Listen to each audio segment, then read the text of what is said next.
Tank air vents, check. Crossfire logo, check. Center exhaust, check. Old school steering wheel, check. 6-speed manual, check. Classic interior, check. 3.2 liter V6, check. Now on to some more important things.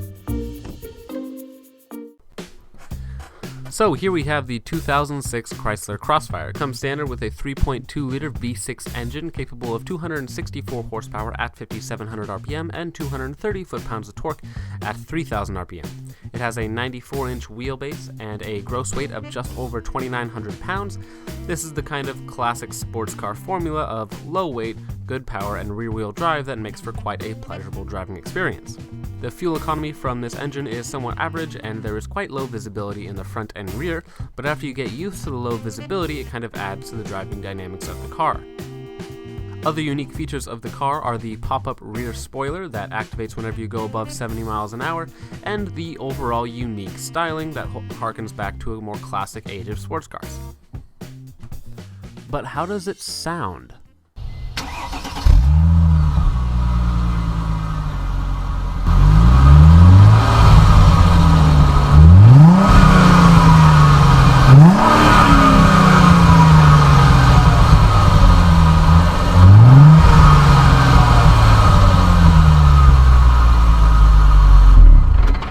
Good morning, everyone. Welcome to the inside of a 2006 Chrysler Crossfire.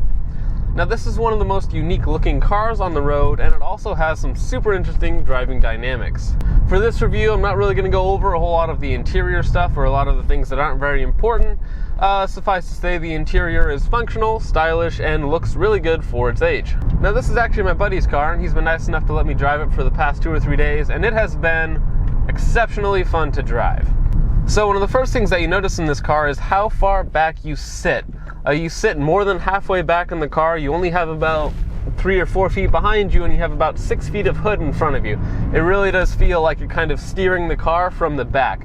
Now, a lot of people may not really like the way that this car looks, but I personally think it looks gorgeous. I really like the color that it's in. I like the way that it drives.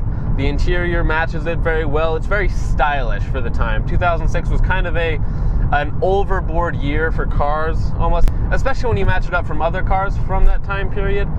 This car still looks good now, 10, 11 years later. Now, this one here comes with the 6-speed manual version, which is the way you should get this car if you're looking to actually drive this car and not just use it as a grocery getter or what have you. The 6-speed manual in this car is very notchy, very precise, and has an incredibly short throw that comes stock. It's not a short throw kit or anything with it. It actually just has a travel of about this far. Now, this car has a staggered setup. It has 2 35 series tires up front and 2 75 series tires in the back. The level of grip in this car is on par with anything I've ever driven. It's super fun to take on back roads, and it really is small. In fact, this car is a lot smaller than my ST, which is not a large car by any measure. The only real downside to this car is that the steering feel is a little bit dead in the center, a little bit numb, but that's kind of a trait of most cars in the 2000s era. But really, once you get into a corner, it feels great. The steering loads up. It's actually a lot heavier than in my car. It's more of a traditional sports car feel of steering. So going around these corners pretty fast. So this car is bone stock. The owner of this car has done no mods to the car. The summer tires are the only real addition to the car. It has 20-inch rims in the back, 19-inch rims up front. But other than that, everything is just standard in this car. Leather seats, power seats, pretty much everything that the car came with.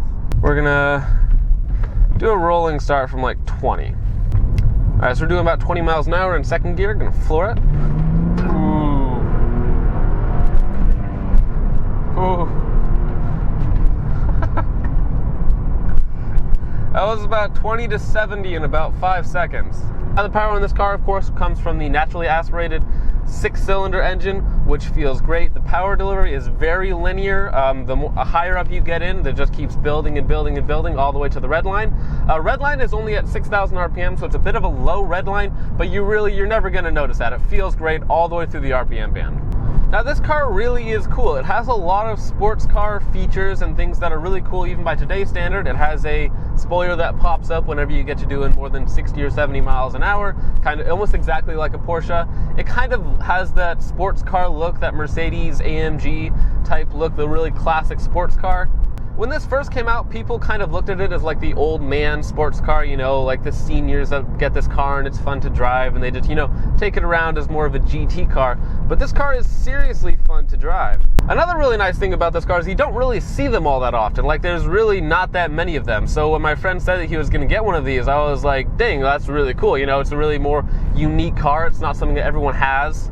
And it's really cool when you have a car that not a lot of other people have and people see it and they're like, oh, what's that? You know, because not a lot of people know what this car is or what it can do. So if you find one of these cars in good condition and you're looking for something unique and that not a lot of people have, I would totally recommend going with this car. So now something that kind of goes along with the design of this car is that it's very front heavy. So you tend to get a lot of understeer when you're driving at the limit. And an easy way to remedy that is just to go with a square setup instead of having, you know, your smaller tires up front. In a straight line, this car looks and feels like a little bit of a rocket ship, and around corners it hugs the ground really well and gives you a really good sense of confidence in your driving skills and really that you're going to come out of the corner okay. That doesn't necessarily translate into all weather, however. Now, I know that these are summer tires on the car, but it is Washington where I live, and it does rain quite a bit, and in the rain, this car is a bit more sketchy. So me and my friend the other day were driving cars and we switched cars and it was pretty much downpouring rain, and I had much more confidence in my own car than this car. It's rear wheel drive, it has summer tires on it, and you know, you're understeering up front already, so you don't want to push that in the rain. So it's not quite as confident inspiring in the rain, but that could be fixed again by a better tire setup. So if you guys can't really tell already, I really like this car. It's really fun to drive. It's one of the most unique feeling cars that there is out there. You get in the car, the shifts feel great, the clutch is nice and light, very easy to drive. And honestly, once you get used to the steering and kind of like the big old style steering wheel, it really does feel like a more modern sports car. So, and if we were to compare this car versus say my ST, the ST gets all of its power down low. It hits max torque at 2,500 RPM, which is really nice for around town, and it makes it feel really fast and really peppy when you're going at low speeds, whereas this still has that power down low, but it continues to build as you go through the RPM band. Whereas this car doesn't necessarily give you the same sort of torque shove that a ST does or some other sort of turbocharged car. It does give you that very linear, put you back in your seat just all the way through the RPM band that is somewhat lacking at the top end of the ST, admittedly. So guys, there's the review of this 2006 Chrysler Crossfire. As if I haven't said it enough, I really do love this car. It looks great, it drives great, it makes you feel great driving it. There's really nothing better that you could ask for from a car, you know, especially in this price range. Like, this car is absolutely excellent. So I hope you guys enjoyed this video, and I will see you guys in the next one. Peace off. Hey you. Yeah, you. What are you still doing here? The video's over. Wait. Why are you still here? Like, share, and subscribe. Or don't. The choice is yours. But if you do subscribe, thanks. And I like pizza. Peace off.